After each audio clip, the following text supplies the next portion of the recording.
now for the Drew Sutton Leadership Show, lighting the way with real leaders, real stories, and real impact. Because when leaders stop growing, the darkness wins. Welcome back to another amazing episode of the Drew Sutton Leadership Show. Today we're answering the question, what actually drives results in marketing, and why are most businesses focused on the wrong things? To answer that question, we have Becca Abshire, the founder of SZNS Digital Marketing, where she helps small businesses cut through the noise and turn data into real growth.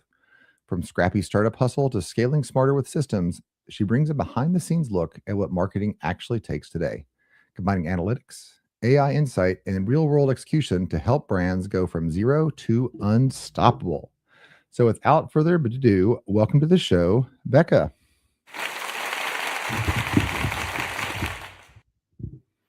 Hello. Happy to be here. Yes. So Becca and I have known each other for about over 8 months, I feel like. You've come to a lot of the LinkedIn locals. What I love about Becca is that she attacks marketing not just from let's make good photos or let's get you on social media or kind of the things that I typically see people selling. She loves to jump in the behind the scenes and really work through the analytics, get the data right, get the messaging right. So just a deep professional in marketing. So I'm super glad to have you on the show here. Yeah, excited to be here. And you hit that on the nail. Without those things, you don't know what you're doing, truthfully. So it's exciting to help people tie the web together. Yeah. Okay, so you were a little girl at one point. You were in 5th grade, and you said to yourself, "I want to be a marketer." No, when did you when did you decide you wanted to get into heavy marketing and to do this right? Well, in 5th grade, I wanted to be Britney Spears. So definitely, I mean, That's solid. yeah, I mean, she was the goal. And let's be honest, she's still a fabulous queen in her own right. Um, I would say probably around like 23 or 24 years old. I was working at the bar at the time, and I enjoyed my job very much at the time. I was going to festivals every weekend, living that young 20-year-old life. And I'd already gone to college for my basic things. I knew I'd gotten my general stuff. I liked communication. I loved chatting with people, but I didn't really know where I wanted to be. And everyone was like, you should do marketing. And I got pregnant and gave it a little try and was like, wait, this is fun. And then I just kind of ran with it. And alas, here I am. And there you are. Well, actually, I like that you did bartending. Bartending is an underappreciated service in the community. I mean, there's some marketing happening, there's some safety happening, there's also some drinks. But what lessons did you learn from bartending that carries over into running your own shop? Yeah, I mean, a lot of things, to be honest with you. You are people's therapist, which in itself really helps you create like human emotional connection, which in the marketing world is your number one goal. A lot of the times people do business with people that they trust. And if they don't trust you and feel like they connect with you, they're never going to do business with you. So it's one of the biggest challenges businesses face today. Yeah, I love it. Now, Seasons isn't just you. There's a couple other folks on the website. Are those your business partners? Are they kind of principals in the company? Tell me about the rest of the team here. Yeah, so I have two people that are coming on as business partners right now. I will have to be a little secretive on that, but they're coming to be continued, I think is the best way. So we're kind of working out those details, but the rest of them are just my team. I had the pleasure in working in quite a few different agencies over the years and really getting to work with some of the best of the best. And so I collected them whenever I started my own agency. And so I got to pick people from a lateral level, which, as most employers know, is basically unheard of, but also you actually get to see somebody's work. So I knew they were great at their jobs, and that's why they work for me now. I love that. Actually, often when I work with folks, how do I find good employees conversations normally like month 3 to 4 for me. That normally comes up about that spot. And I remind everyone that people that are good at first dates have been on a lot of them. So people that are good at interviewing are not always the best long-term worker. So I love that you started out interviewing folks when you were peers, learning from them. I love that. That's actually pretty fun. I mean, it's you gotta think like because I've worked in marketing for so long, I work with so many business owners, and I also hear of the trials and tribulations of hiring. And because of that, I knew it was something that could take us down if I didn't do so correctly, especially in such a new state that we are. And so it made more sense to actually pick somebody based on their work. Plus, now I have a lot of trust in the people I'm signing up with my clients. I know they're getting grade A level of work that I would give them if I was doing it. No, that's good. All right. So this is, I wasn't expecting to talk about this, but this is a fun one for me. Walk me through your decision making as you choose your business partners. Because as you said, actually, I warn people, if you choose the wrong people, you risk reputational accuracy, not reputational compromise, but reputational accuracy. Because the way that your people act is a reflection of you. So as you're choosing your business partners, and I know that you're also hiring a couple of interns this summer, what do you think about when you're like, yeah, this is somebody I want to actually bring on the team? Yeah, I think about a lot of things. First and foremost, I look at them as a person. Like, are we gonna actually jive? I can definitely be a flavor. I think it's the best way Mm. to label myself sometimes. And with that being said, I need somebody who can kind of follow me down the rabbit hole, I call it a lot of times in marketing, because I can see the vision, but like, can you see the vision inside of my head and actually execute that is a lot of the times what I'm looking for. And so I look for those two things. And then on top of it, I kind of look at how they present themselves, how they take care of themselves, how they speak about themselves. Those things I think really lay into a lot of psychology of how their work is going to be executed. And so I find those things really important when we're talking. Plus, like, how do you learn? Like, we live in a world of AI. Are you utilizing that AI, or are you saying, I'm not going to touch it? Like, we're in marketing. You got to touch it. You got to love it. You better marry it. It better be your best friend. Like, those are the little things I'm looking for. But then on top of that, I'm looking for people who can fill in the pieces that I'm not able to. Like, I have a certain skill set, and so I need you to execute other skill sets that I may not particularly have, but I know are important to make our ecosystem. I love that. Well, you brought up the dreaded word AI. As a coach, I'm frankly exhausted by it because I have to talk about it so much. It's part of the marketing. It's part of what I do. I actually almost, I'm like, oh, we have to have this AI conversation again. But um, AI, especially in marketing, is super powerful. How do you balance just let AI do my job versus how do I make AI actually do something useful? Yeah, so I consider AI usage in two buckets. There are people that are letting it think for them, and then there are people who are using it to speed up their processes. I tell my staff that we are not letting it think for us. It is not thinking for us, because then we have the same strategy as everybody else, because it's a It's the pattern same business. recognition tool. Yeah, yeah, yeah. So it's just feeding and reading a lot of data at an exponential rate and creating patterns. And so it's an ADHD person times a million, essentially. That's great, but we don't want to sound like everybody else. We want to sound like your brand and your voice. And so we conceptualize up here. We use it to speed up our processes, and then we go from there. Now, there are some things that are nice. Like, for example, Claude this weekend, I let it run free on our Google Business profiles, and it replied to all the reviews. And I watched it and I skimmed it and I made sure it sounded human. So if you prompt correctly, I mean, that was 2 hours worth of work that I basically sat and watched in 15 minutes of time. So can't complain there. Oh yeah, for the right thing. I was doing. It's gonna be super nerdy. I watch out. I was encoding standard operating procedures into a simulation tool. So it means I had to read every standard SOP, every step, and then encode it into a time-based. It's very, very nerdy. It's like basically like doing Ooh, punch cards. And tedious. so I did this. This is 2001, 2021, and so I just did all this stuff, and then I got access to ChatGPT, and I had it do the same PDFs. And I said, "This is what I'm doing. This is the steps I'm following. Make it happen." It would take me about a week to properly encode that. And ChatGPT, because I had just done all those PDFs, it did it in 15 seconds. So like, there's certain tasks it's the best for. Uh huh. Are you deep into like Lang chain and like multi-step processes? Or are you still doing prompts and then human dialogue? A little bit of both. So I will say I got into co-work this weekend pretty hard. I've been trying to really utilize it more for our research processes specifically, because I Mhm. understand that's where the most power is for us as a marketing firm, especially when Mm. we're leaning into organic social accounts. Like regionality matters a lot with our organic social clients, especially if you are targeting our local area. How we communicate online versus how like somebody in LA communicates online are two very different worlds in Oh, themselves. interesting. Yeah. So there's a lot of like little things you have to really make sure that you're accounting for. But I have it do like a broad sweep of all of the threads that people use online to actually speak. And so we're skimming Reddit, we're skimming Blue Sky, Threads, X, all of these different things in the regional areas.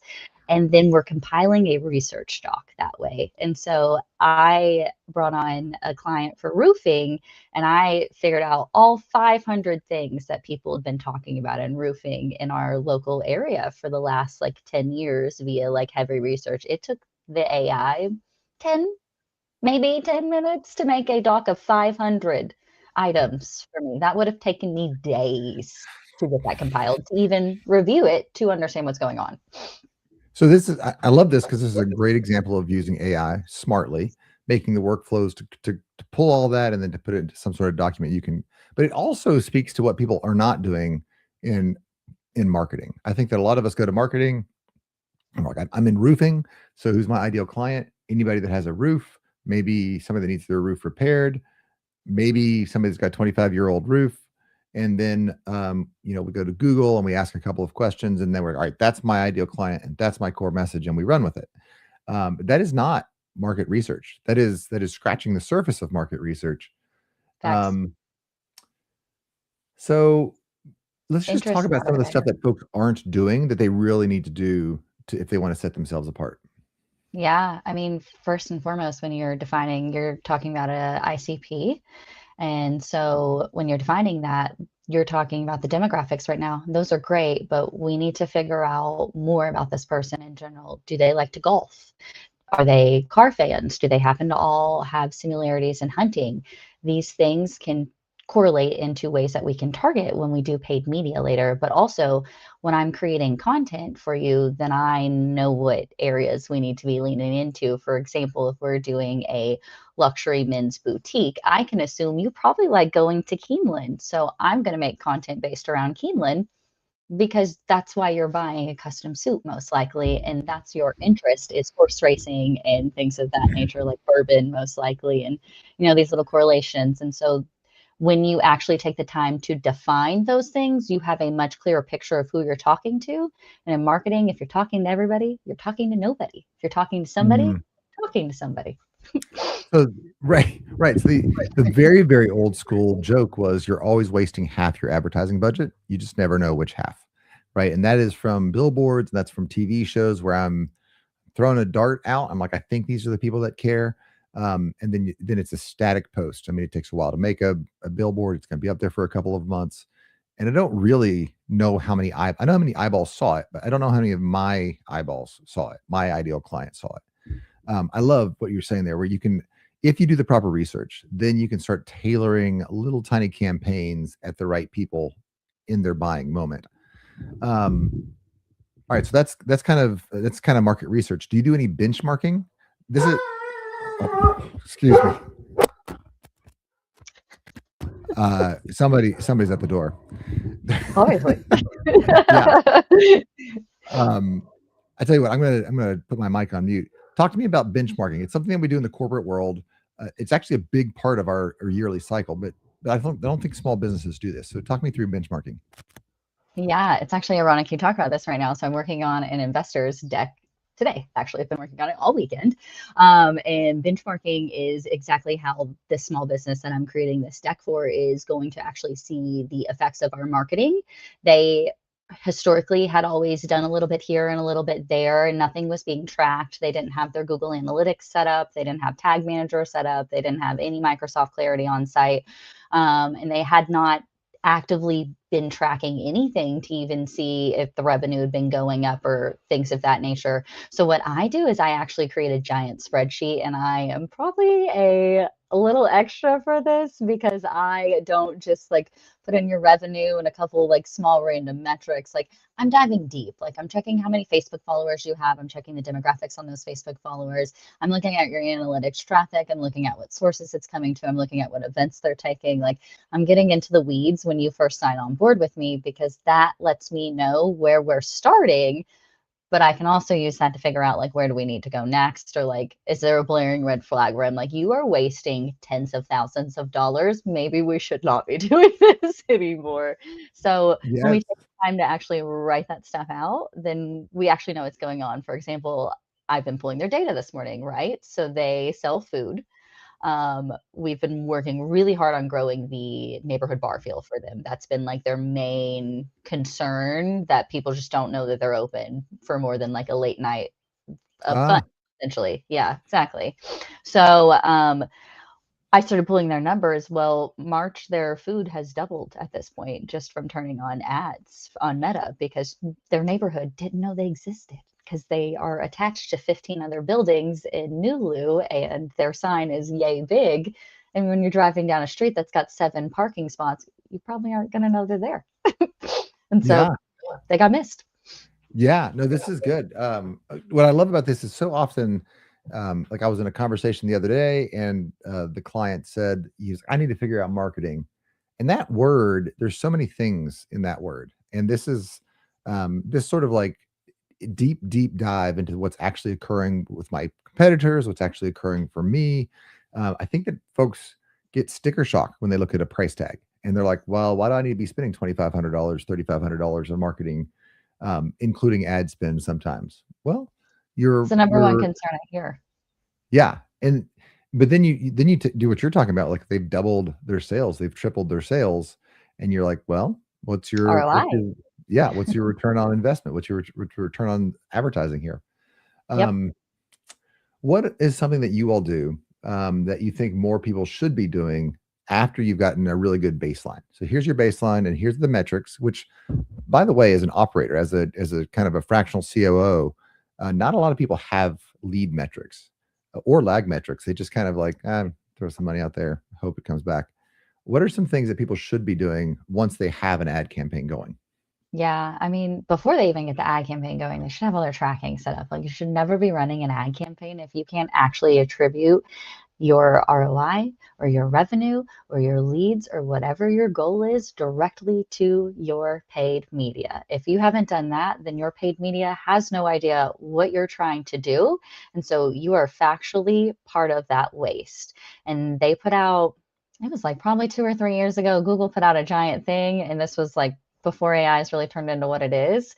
And essentially 70 cents on every dollar of ad spend is wasted because people haven't set up their data tracking, or they don't know their conversions, or you name it, they're just throwing their money away. That's essentially what's happening.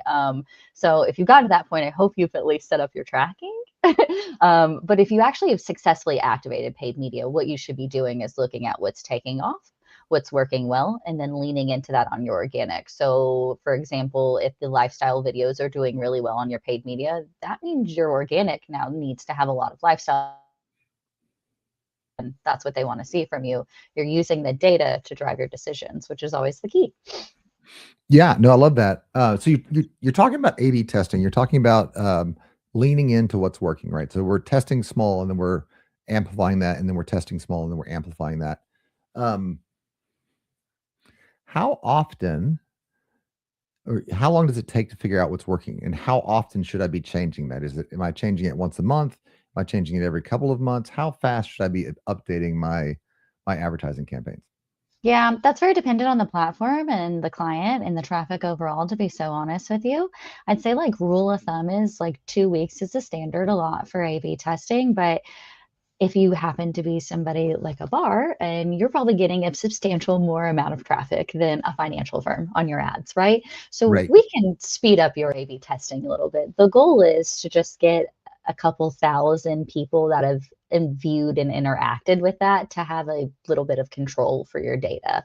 At that point, you can determine this is either working or it's not working. For example, in Google Ads, if you've launched a Google Ads campaign, you should be doing a negative keyword sweep every single day for months. That should go on for up to 6 months because you don't know what people are searching out there and you got to catch it. So, question in the back. Of course, I know what a negative Google ad is. What is a negative Google for a friend asking for a friend? What is a negative Google AdWord?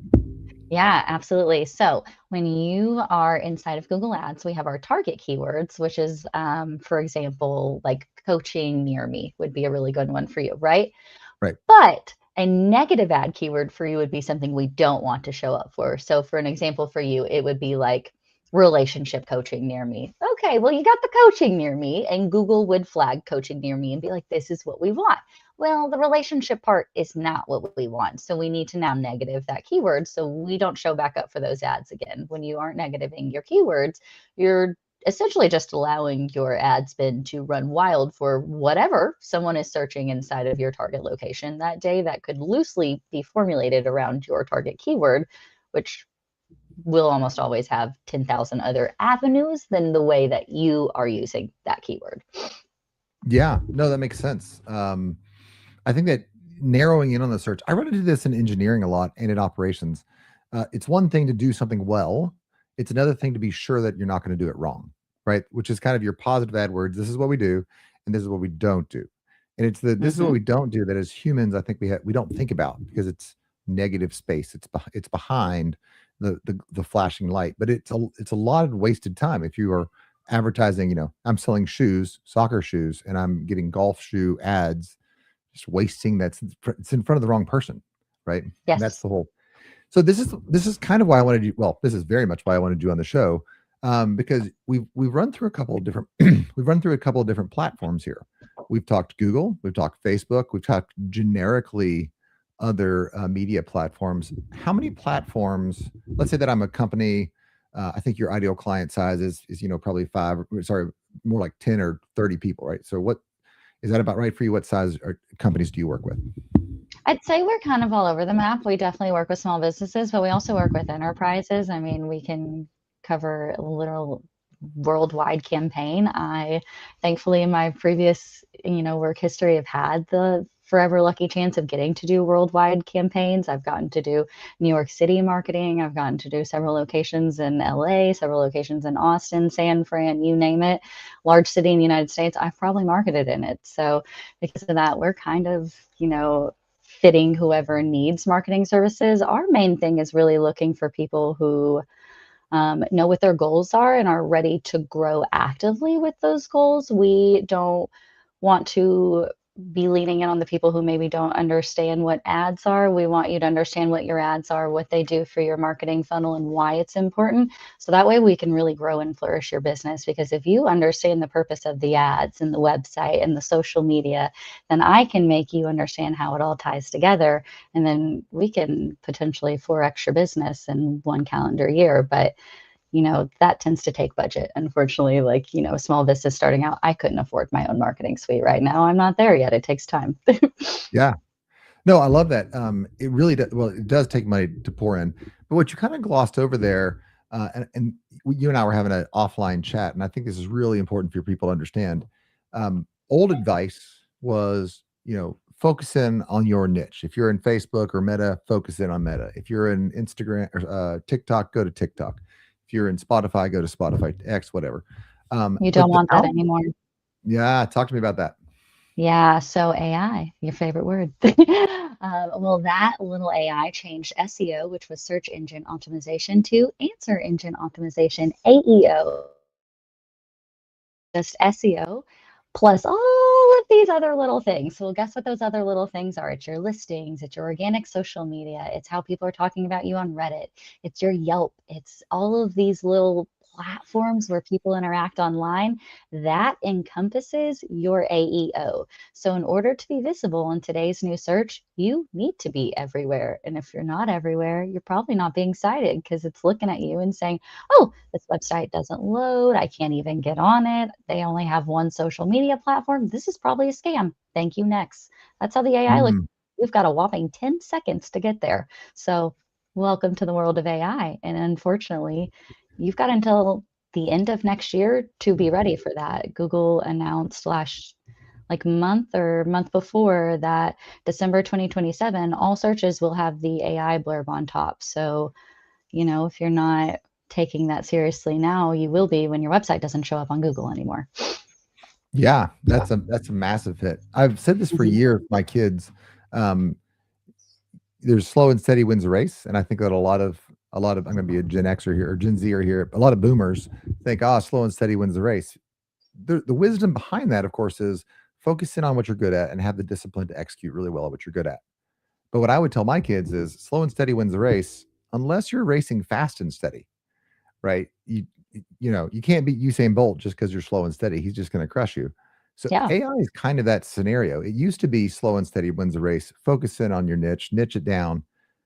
But what AI brings to us, which is an engineer, can now write halfway decent copy, is that everybody can write halfway decent copy, and I can analyze everyone's copy. And so, with its benefits comes this obligation to be good at everything now, Yep. which is a little bit exhausting. But it's exactly why you need somebody that has omni-channel marketing. And I think that's a cool word that you introduced me to about a month ago. The idea that I need a consistent message, which is tailored for the audience, and now I just discovered on this show, tailored for the geography across all of the platforms. Yep. So how do You're how do you getting it. guys help with that? And how many platforms do I need to kind of commit to? Yeah. So, I mean, for us, thankfully, because of my, experience with the bigger accounts, especially in New York City of all places, I got really good at understanding the omni-channel approach before it became a necessary. And so if you use them all to play off of each other, for example, you can run Google ads and then you can set up a Facebook pixel. Well, that Facebook pixel can capture anybody from your Google ads or any other traffic on your website. Then you can retarget them with an ad. So now you're following them around. The channel question on like how many channels you should be doing is a little tricky because like you should be doing them all, but like, is that realistic?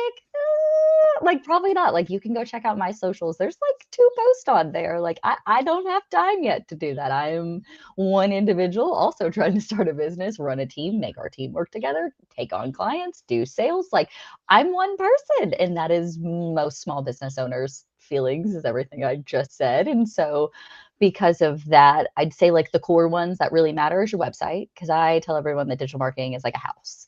So if you build out your foundation, then the rest Mm, stack up on top of it nicely. And so your foundation is right here. And so your house is a good chunk of your foundation or your website. And so like you've got to think your website is where people do research on you. They learn about you. yeah. They're figuring out your services. They're figuring out, are you a good match? Like it's the home base for everything. And then on top of it, and here's when I think most people discount it. It's always so confusing to me. It's email. And I don't know why everyone's like, I don't need my email. I'm like, you need your email. Like if you have a contact us form on your website and you do not have a series following up with those people immediately, either trying to get them on the phone or get them booked on your calendar, you are wasting your money. And I cannot scream that any louder. It is probably one of the number one failures I see businesses when I talk to them. I'll be like, what's your lead follow-up process? And they'll be like, well, somebody will call them the next day.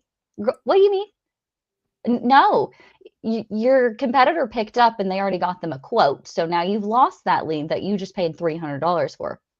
Yeah. No, Does seriously. that make sense? I actually call as you know, I'm looking to buy businesses now. I've started a firm and we're actively in the search for good, 55-year-old or plus businesses owners that are 55 or plus and looking for that exit. We want to buy your business. Shameless plug there.